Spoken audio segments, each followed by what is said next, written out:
And we are going live.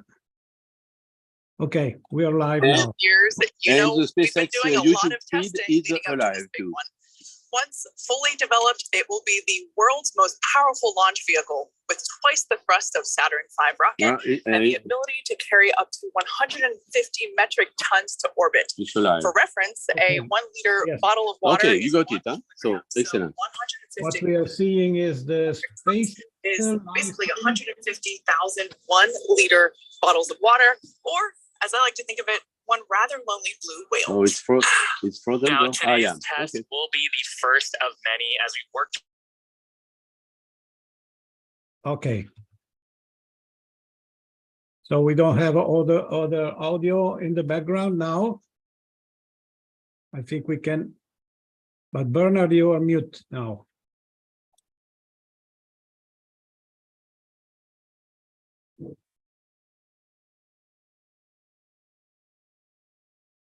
Bernard, could you unmute, please? Starship will be considered a success for the purposes of this test. Okay, Every excellent. milestone beyond that is icing on the cake. Just The further unmute we the fly, audio the more of data your we can collect. laptop. If all goes well, today's flight test.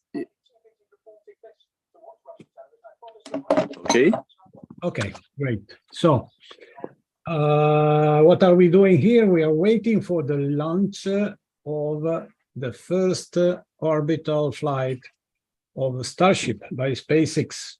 What we are seeing is the live stream currently online by SpaceX. They say the last news is that the test should start maybe in 40 minutes or so. Yeah, maybe. About T-38 we are now. Yes. Okay. So this is, of course, is an historic day. Very much important, and Elon Musk tweeted some updates a few hours ago, and he said that if the booster 7 will not explode on the launch pad, the test will be considered a success. So whatever altitude will the rocket reach, it will be a success and a source for very important data in order to work to the next test flights. Of course, he doesn't want to explode also his launching facilities because you need that for the rest. So yeah, that would be the first critical achievement. But the longer they can go into this test and the more they can learn about various aspects. So there is a goal to go even until orbital, but at least even the ascent is a very critical aspect. Yes, the point is also that should the booster explode, the launch pad would be destroyed. Yeah, and so he prefers that it happens a bit later, possibly over the sea. Yes, indeed. Yes, exactly. So we hope that it will not explode before taking off, at least. But Elon Musk himself said it's a 50-50 chance to be successful, and there are 1 million possibilities of failure. So he would say it would take him hours to describe all the possibilities of failure, but of course they try to learn all possible aspects of this first test flight. They had plenty of other tests that were performing, static tests. There are the tests that you perform where you simulate the profile of the propulsion during the whole ascent, but you keep the rocket steady on Earth, and many other tests they have performed. So now they feel ready technically to do this test, and they also had to get the approval from the FAA, the Federation of Aeronautics, and to get the authorization to launch. Yes, they finally had the authorization after many months. Maybe more than 1 year. But but clearly you need to show that you have all the safety aspect treated, because and also the damage to the environment, and so. But and the readiness of the rocket was proven. In the meantime, they advanced also as much as possible to have the most complete or relative success as much as possible. Yes, we can also say that SpaceX didn't waste this waiting time. But they had opportunity to make many improvements to the rocket and to many technical aspects and to test more and so on. So let's say that likely to wait such a long time was not useless. No, it's always good to have some more test times, you know. Yeah, exactly. Especially for a first full attempt. Yeah.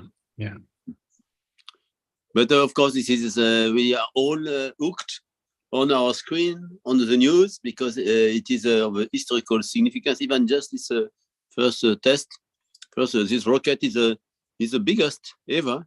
So it has more thrust than the Atlas rocket and of course the Titan rocket that launched Apollo program, and now it has 33 engine and of course you have to manage these engines that are thrusting in parallel, that they don't overheat their neighbor, and with the risk, to propagate an instability that could lead to huge explosions. So it was also a technical achievement in terms of the design, in terms of the material that they are using, in terms of the protocol as well, in terms of the shape and the performance of the propulsion system. So you see some of this engine? Yes, you see the only comparison. Yeah, the only comparison in the past could be made with the Russian tentative to go in orbit with a very big rocket that had many engines, but it was in the 71, I think. Yeah, but but this one took some time to develop, and they were really building also on the development that they did for the Falcon and then the Falcon 9, where they started to put some of these engines side to side to really understand the challenge of operating them together, the thermal, mechanical challenge, and also the propulsion challenge. And the real difference is the computer science, because nowadays it is possible to control in real time such a big number of engines, something that it was not possible in the 1970s with the computer technologies of that time. So I think this is the main difference between... Yeah, indeed, you could give the image, okay, you can drive one car. Can you drive 33 cars at the same time? So I cannot. No, but a computer can do it. If we have a good supervisory system, yes, but not by one, of course. Not cars that are unstable, that want to leave the road all the time. Yeah. And that are burning extremely. Yeah. However, let me introduce, because we don't have Sabine with us nowadays, because this live stream was decided this morning, and of course it was not possible for everyone to be ready. However, we have here Bernard Foy, the president. Hello, yes. So yes, I'm the president of Space Renaissance International. But I happen to be. We are not seeing you. You're not. Your camera is. Oh, sorry. Oh, yes. Okay. So is it better this way? Yes. Now, yes. Oh, yeah. Because I was pointing the camera to see the screen. Yes. So I'm Bernard Foy. So I'm a space and rocket scientist. I've been working at the European Space Agency for decades, and now I'm the president of Space Renaissance International. Very interested in research, technology, science, and human exploration. Beyond the Earth. And so I launched a mission to the moon, a smart one, some 20 years ago. So this is my first attempt to go to the moon. And then we had a number of other missions from various countries. Now commercial missions are going to land, and possibly the Starship itself would have an opportunity to be used in the frame of the Artemis program to land 2 astronauts to the surface of the moon with the Artemis 3 mission. And we also have Jerry Stone, or maybe disconnected now, but he is with us too. Jerry Stone is from UK, is a member, a director in the board of SRI too. And I think we are reconnecting in. And he has a great ambition of using such a heavy rocket to put an orbital station around the Earth. He called it Island Zero. And so he has also shown us some of his concept. Yes. Island Zero, it comes from the Gerard O'Neill project in the 70s. Gerard O'Neill is the father of the concept of big rotating infrastructures, artificial infrastructure in orbit and in Lagrange points, the Moon-Earth Lagrange points. That's a very interesting idea, because a rotating big station or city will be endowed with simulated gravity. I mean, centrifugal. So that's the future, but now the present is very near. And actually, you saw, you can see some of the images, of course, of the rocket. And also the presenter was showing some of the special materials, some tiles of very hard materials that they use, like Lego, to put on the shield, the re-entry shield of the rocket.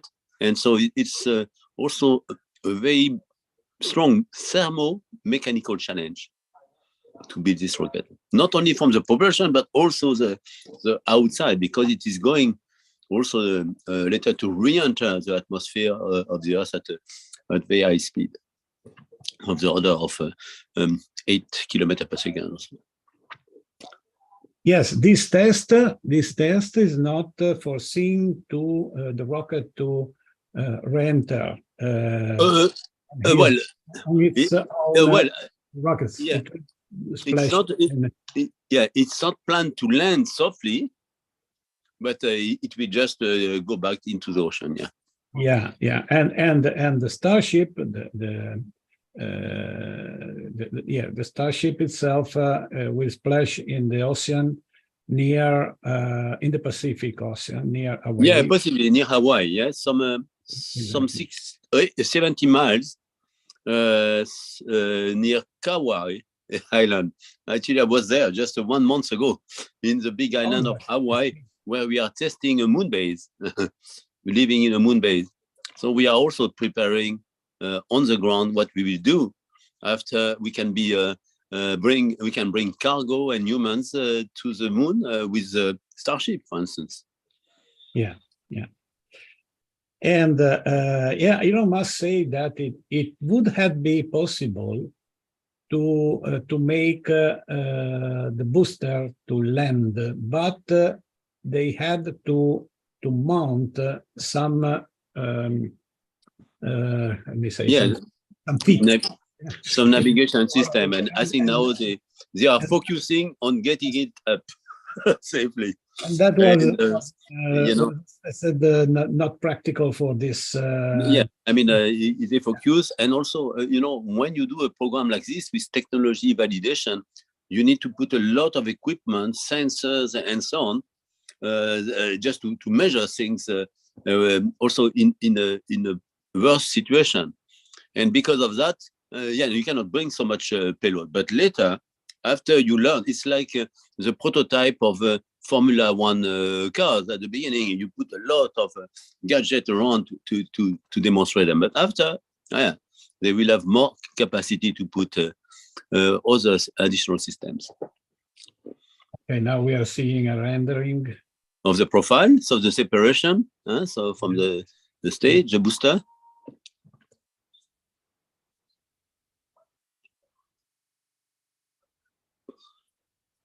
And okay, so and then in the future, yeah, the booster will have the ability to land softly like they do with the Falcon 9 booster.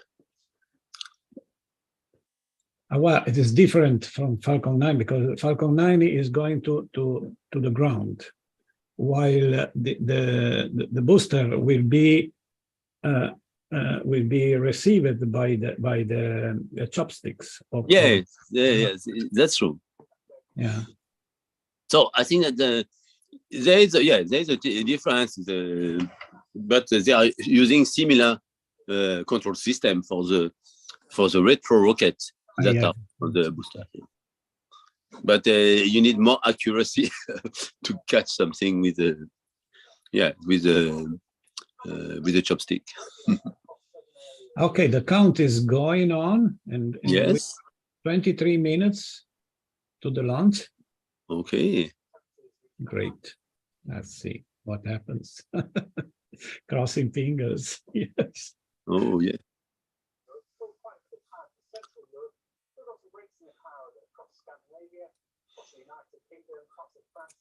Entrepreneur Yusaku Maezawa, also known as MZ. MZ flew to space for the first time in December 2021, and he purchased all of the seats aboard Starship's first lunar mission in order to give artists and creators from all over the world the opportunity to go. And the hope is what they will create in space inspire all of us here back on planet Earth. Now, over 1 million people applied for this mission, and earlier this year, they announced the final 8 crew members were selected, and you can learn more about them and MZ's mission at dearmoon.earth. Dennis and Akiko Tito are the first 2 crew members announced to fly on Starship's second commercial spaceflight around the moon. This will be Dennis's second mission to space after becoming the first commercial astronaut to visit the International Space Station in 2001, and Akiko will be among the first women to fly around the moon on a Starship. The Titos joined the mission to contribute to SpaceX's long-term goal to advance human spaceflight and help make life multiplanetary. SpaceX is also incredibly honored to be part of NASA's Artemis program to establish a sustainable presence on the moon to prepare for missions to Mars. Starship's early test launches, followed by those regular Starlink deployment missions and propellant transfer demonstrations, are directly advancing NASA's Artemis program, along with SpaceX's ongoing missions to make life multiplanetary. SpaceX will conduct an uncrewed demonstration mission to the moon prior to the Artemis 3 mission, which will mark humanity's first return to the lunar surface in more than 50 years. It's an exciting future, but let's talk a little about how we got to today. Now, Starship testing ramped up in July. Okay, while we are waiting, I took this chance also to invite everybody to sign our proposal to add an 18 SDG to the UN 2030 agenda. I will put now the link here in the chat. We have 2 places where you can sign. We suggest to sign both because one is the change.org. There, okay. So this is the change.org signature, and now I will also post the link to the page on the SRI website. Copy.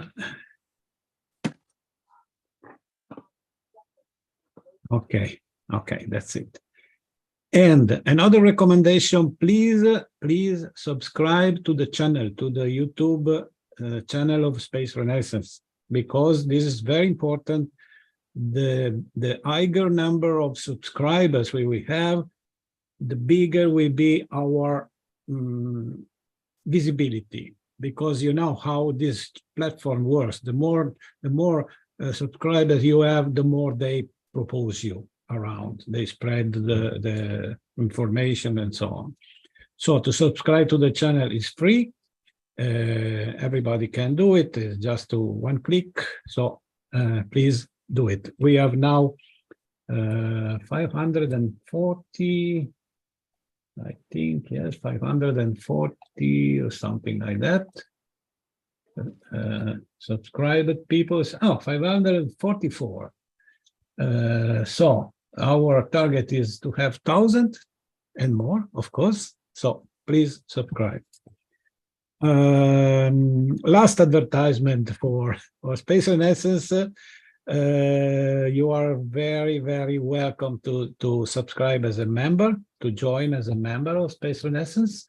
And it is quite cheap. It's only 24 euros per year. So your subscription as a member is very important, very, very useful for us, not only for the money, but also because you can maybe take part to the work of our committees. We have about 10 committees in the Space Renaissance Academy, working with the space, with the space debris, with the space industrialization, mining, all the points. Habitat. Yeah, yes, habitats and so on. Not. All the points that we remarked during our last Congress, the Third World Congress in 2021, that you can see the final resolution listing all our priorities that we promote everywhere. And the 18 SDG is one of these points. So, yes, I will also share this thing. Just a moment. And then we go back to watch.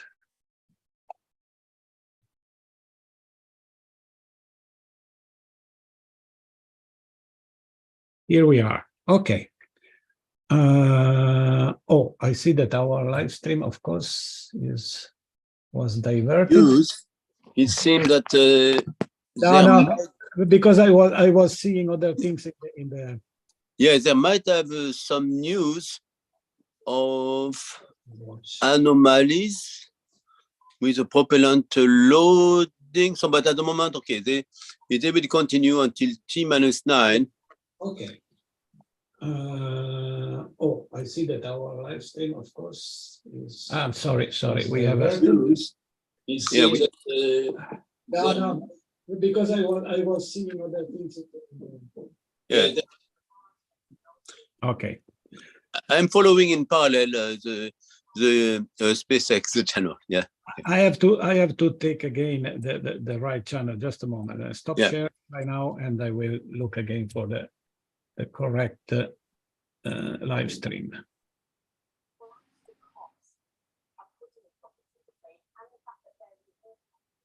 Hope so.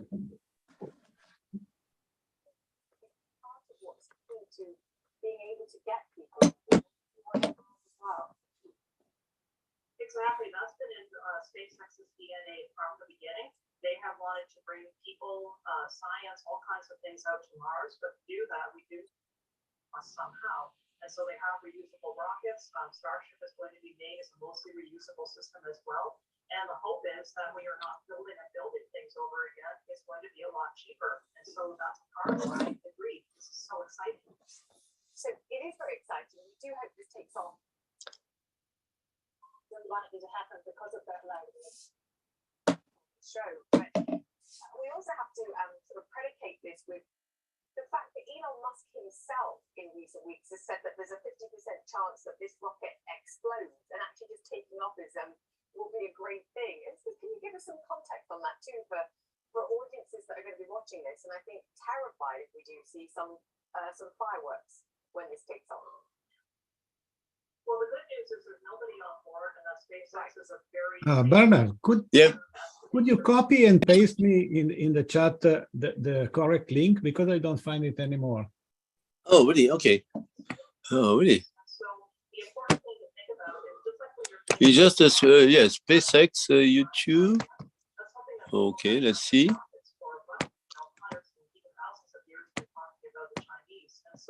even if this doesn't go to plan, we're going to learn something from it, and the next version will be all that much better. So we'll just see what happens there. Yes.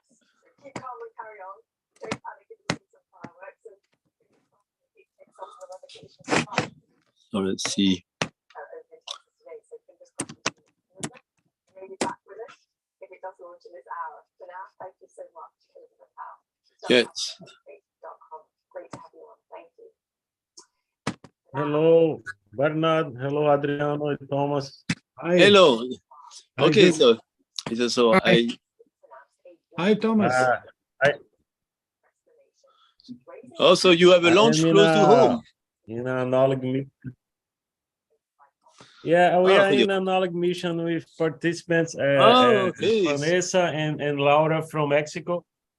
We are in an Excellent. analog mission. Very great look watching the Yes. launching in this time being analog. So Yeah. you are on Mars, but you are following what is happening on Earth. Yes, exactly. I think I got it. I think I got Yes. it. And now there's actually a hearing going on right behind me in the Delaware courthouse, but it's not the start of the trial. It's not the start of opening arguments. Instead, the judge is making an announcement about why this trial has been delayed until at least. Okay, so you got it. Yeah, great. That there is a last-minute push by Fox for settlement. That report first came in. Occupy Mars. Yeah. So we'll see what happens if the settlement is in the works. Dominion, however, just walked into the courtroom. Marshall Cohen in the courtroom. So there is a good spirit, as you can see. That's all around Boca Chica. I have some of my collaborators and students. They just visited the place after we had the Lunar Planetary Science Congress. 4 Fox News, 4 Rupert Murdoch. He had to come to Wilmington, take the stand, be questioned about why he allowed election lies to be broadcast on Fox there. That's not something I want to do. So it would be in his interest, obviously, to hammer this settlement out outside of court. They have about a day left to do that. We'll see what happens. Yeah, there's a number of angles to be taken here. That the money that we're talking about in this case, the $1.6 billion lawsuit, is astonishing. When Dominion itself has And indeed, Elon Musk brought a lot of jobs to this area of Texas. It's Boca Chica. It's very close to the Mexican border. And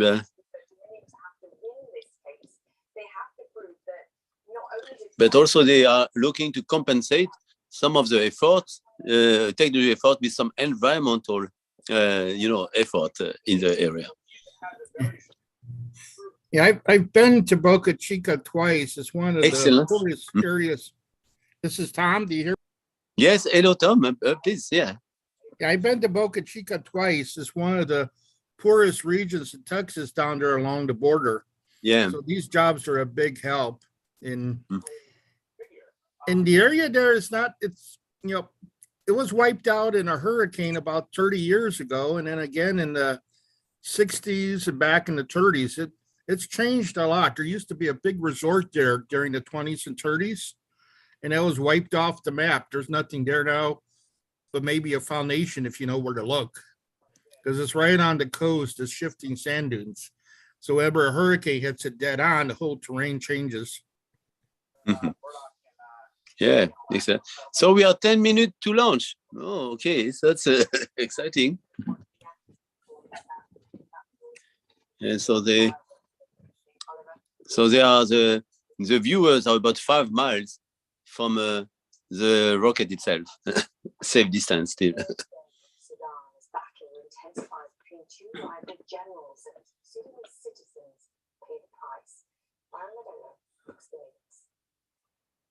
Yeah. General at war. Since Saturday, the forces of General Mohammed and each side as well. Now, the Starship team has worked incredibly hard to get ready for this test, and we're all clearly excited for T0. And as we get into the final moments, one issue that could hold the countdown or cancel the test altogether is if a boat enters the safety perimeter. Now, over my shoulder is the Gulf of Mexico, which is normally very open to all of the boaters and fishers. However, today, SpaceX is closely coordinating with the United States Coast Guard to establish a safe zone and ensure safety. And up to T0, SpaceX is in regular communication with the Coast Guard to ensure there are no boats in the area leading up to the launch. Now, fingers crossed that does not happen. Now, I'll throw it back to the folks at Hawthorne as we get closer and closer to that T-0. But differences over how long that would take. 9 minutes. Yeah. have since erupted into offensive warfare. We're just inside T-minus 9 minutes and counting. We're listening on one of the background loops right now. Flight director is talking about the issue we've had on first stage, working the pressurization system. Decision right now is that we are going to stop the launch for today. We're going to transition the launch attempt to a wet dress rehearsal. So that means we're going to continue with the countdown sequence of events. We'll continue loading propellant, finishing up here shortly on the second stage. We'll also continue loading propellant onto the first stage, wrapping up at T-minus 3 minutes. We're also going to go through pressurization steps, other steps of the countdown. This will be a full validation for the team, but currently the plan right now is we're waiting for final word, is that I think at T-minus 10 seconds, we will finally stop the clock and then recycle the countdown for today. Now we're inside T-minus 8 minutes and counting. We're continuing to load propellant on both the first and second stage. You can see the Starship second stage with the heat shield tiles there. Carriage arms are open. You can see the condensation around the first stage tank as we load liquid methane, the liquid oxygen into the large super heavy first stage. That propellant loading is continuing until T-minus 3 minutes. As a reminder, Alan, there's our great view looking up at the Raptor engines, the 33 engines. There's an outer ring of 20 engines, and then there's an inner set of 13. Those are the engines that can gimbal and adjust the course of the Starship vehicle on the way up. And of course, the first stage as it comes back down towards the water landing in the Gulf of Mexico. Now, when both stages are loaded, you can see the condensation frost on the side of the first stage. We'll have just over 10 million pounds of liquid propellant on board. At T-minus 7 minutes, we're continuing to count. Team is preparing for the hold and scrub at T-minus 10 seconds. Now, the good news is everything's been going good. We're just working that one issue. So we are continuing to count. Team will get this as an excellent opportunity to run the end-to-end of the system. Now, in a launch, in the next few minutes, the guidance system would be performing its final alignment. We will be doing that this morning. The automated flight termination system would be armed. We won't need to arm it today as we won't be flying. And we'll do final thrust vector control checkouts, what we call wiggles of the Raptor engines on the first and second stages. Now, normally in a countdown, if we needed to hold, there's a view of the second stage Raptor engines, just above the first stage. Now, as I mentioned, in a regular countdown, if we needed to hold, that would come at T-minus 40 seconds. That's the point in the countdown where we can pause to wait for final checkouts or pressurization to complete. Now, earlier this morning, we thought we might have to hold at 40 seconds. Everything's looking good. Except for the one pressurization issue that the team is going to have to troubleshoot after this morning. So we won't stop at 40 seconds right now. We'll continue all the way down to 10 seconds, and then we'll go into a recycle.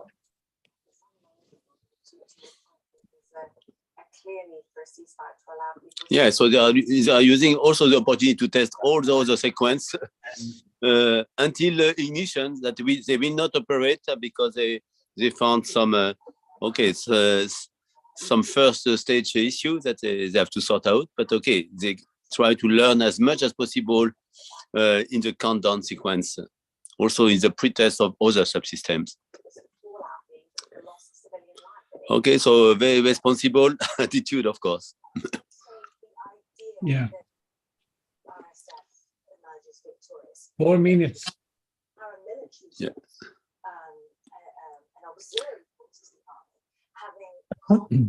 So this means that they are still continuing the filling in and some of the test like it would happen, but they will not start the ignition sequence. So they will stop at 10-10 seconds, at T-10 seconds. Yeah.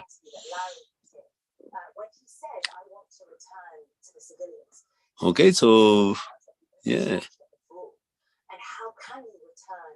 How can the country trust him to return?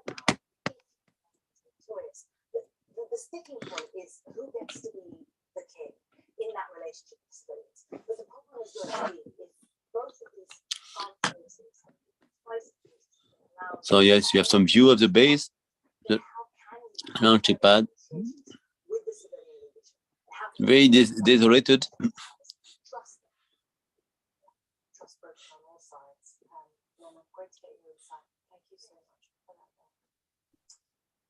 Okay, just in to CNN, the Space X Starship flight test has been apparently cancelled for today, despite our excitement and best efforts. They're troubleshooting. Hopefully they'll be able to recycle for tomorrow. Treating this like a dress rehearsal. Yeah. So yes, they have a pressurization issue with the first stage. It will now not launch today. More details to come as we get them. For now, that flight has been cancelled. We're back up again. But you know, this sequence is also important because you can test, you know, what happened to the fluid, to the cooling, and you know that was a very huge issue. For instance, for the launch of the shuttle, you know what was happening. So it's important to go as far as possible in what you can learn during this pretest, even if we don't launch today. So, okay, I forgot. Sorry to introduce you. We have other two members of the. Oh, excellent! Yes, so let's give them the word. One is Giulio Rezende from Brazil, and one is Thomas Matula from United States. So very welcome, the two of you. Julio, yeah, Julio is on Mars at the moment. He's in the Mars simulation campaign. Yeah.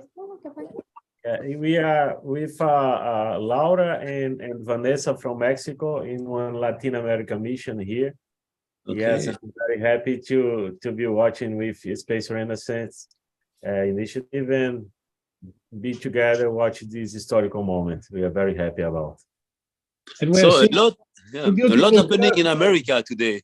South America and North America. Yeah.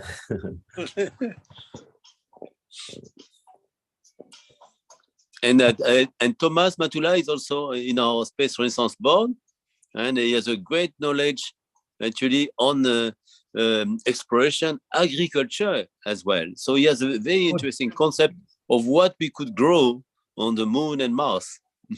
Thomas? Yeah, the idea is the technology that you develop for growing food in space is going to make it easier to grow food on Earth.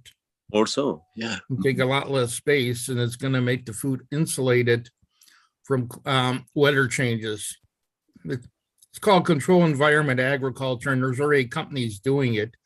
Where I am in West Texas, there's a company, Village Farms, that's been doing it with tomatoes, and they use about a quarter as much water as normal, and they produce about 30 times as much as on a regular acre of land. Minute, you won't be hearing us because we'll be listening to the countdown.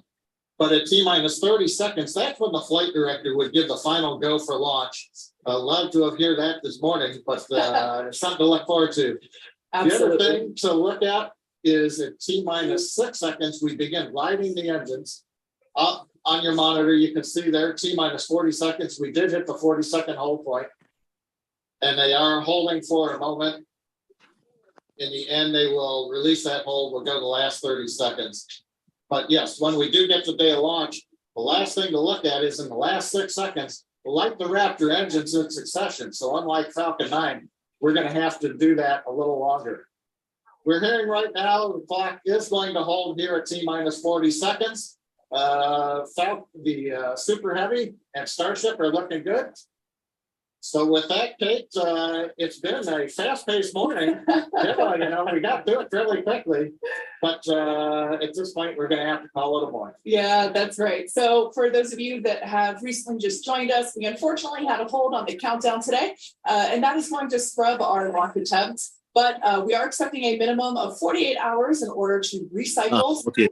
Keep an eye on our social channels, and we'll share information as soon as it becomes available. Until then, stay safe, and we'll see you soon. Okay. Go Starship. Yes. We'll not fly for today. For today, yeah, well, it's a great attempt. So we have Earth possibly 48 hours, but to be announced. So because of course they have to address this anomaly in the pressurization of the first stage, and so they have to check what is happening. But yes, it's done very professionally by SpaceX. And of course, the world is very attentive. And so we recognize the huge effort that has been done by Elon Musk, SpaceX, and all the workers over decades to develop a new way of doing space business, to build a rocket. Now they have a company that has launched the largest number of satellites and also the largest number of launches every year. And they had like 24 launches this year already. So that's So that's very exciting time. So a new era, and you could say a renaissance of space launch and the whole space ecosystem. And with Space Renaissance International, we are really very, very inspired by what's happening. But we think it's not only a renaissance, it's not only about rocket science, it's rocket technology. It's also all the other aspects of humanity that we want to bring. We want to bring peace, we want to bring knowledge, we want to bring jobs, inspiration, and also we have to prepare to expand and to have our second home in space. Have a civilian development. And for this, we think that space is a very large ingredient in our world today, in our future. And clearly, if we want to proceed as a civilization sustainably, we need to address space. So Adriano, you have some idea on that with 18 SDG? Yes, of course. We have many ideas, too many ideas. But we want action too. Always a problem to communicate all the ideas that we have, that are more than the time that we have to communicate and to talk. But we are very, very... We have ideas and action. We have a vibrant community. Yes. And now with our initiative to propose an 18 SDG to the UN 2030 agenda, we are building a very, very big campaign on that with our compatible with our forces, of course, but we call for everybody to help us. We need all of you to help us in this campaign and to make people understand that expanding into space is a necessary thing before 2030. Of course, we have to start. We cannot say that we will go billion but people. That is a socio-political activism of Space Renaissance. But of course, we have all the other activities, the activity of the academy, the various committees looking at all other aspects. We have also special action towards the young professional, and we invite all the young professionals to join Space Renaissance International. We have partners with a number of institutions. We are member of the International Astronautical Federation, and we have partnered with a number of groups. So there is room for all of you to join. We have also some events. Not only we do launches, but also we are going to take part, for instance, in events organized by Eurospace Space Forum in Ibiza, 3rd and 5th of May. And so we'll have a number of speakers from Space Renaissance.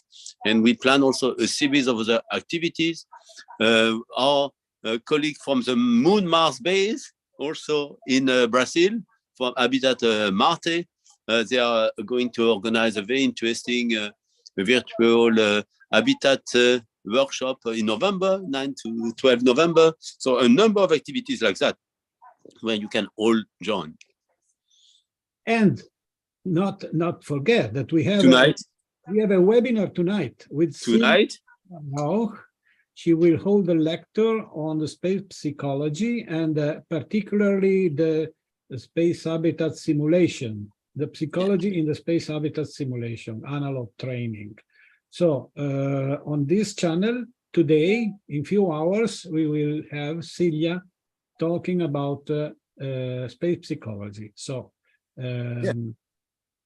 yes, welcome. And so you have as you know, we have this webinar so twice per month, and other activities, but so that's at 21 CEST tonight with Dr. Celia Ravila Rauch. Okay. So, excellent. Okay. Maybe we will connect again. Yes. To see the second part of the movie, the one after the rocket is launched. So, thank you very much.